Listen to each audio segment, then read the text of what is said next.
Fishing is a classic summertime activity that is enjoyed by many as a way to unwind and de-stress during the hottest period of the year. But as is the case with most activities such as this, there are certain etiquette rules that should be followed out of respect for your fellow fishermen. One such rule is making sure that you properly dispose of fish heads and any other parts of it that you don't use, which reportedly hasn't always been followed in the Northwest this summer. And for those who might not be sure how to do so, Skinewald's Director of Science gave an explanation in an interview on how it's done and why it's important to do it. Truly, it should just go back into the river where the fish was caught.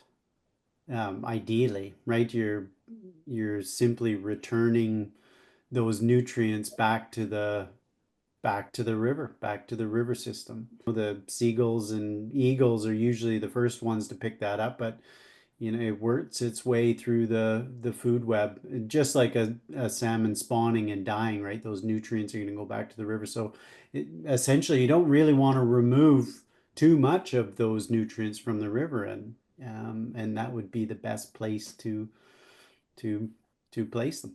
But etiquette rules aren't the only important fishing rules, as it's crucial for people to know what fish they're allowed to catch at what times, as that can differ in certain areas and other bodies of water, as well as what sizes of fish can be caught.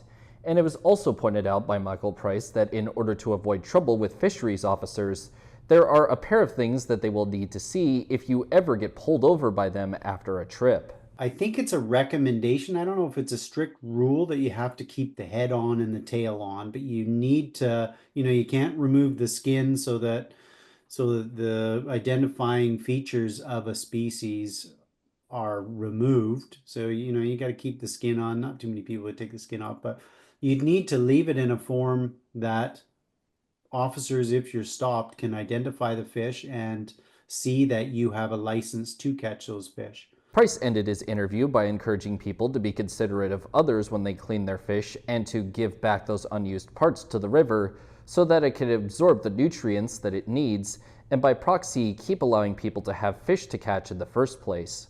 For CFTK-TV News, I'm Cael Maslin.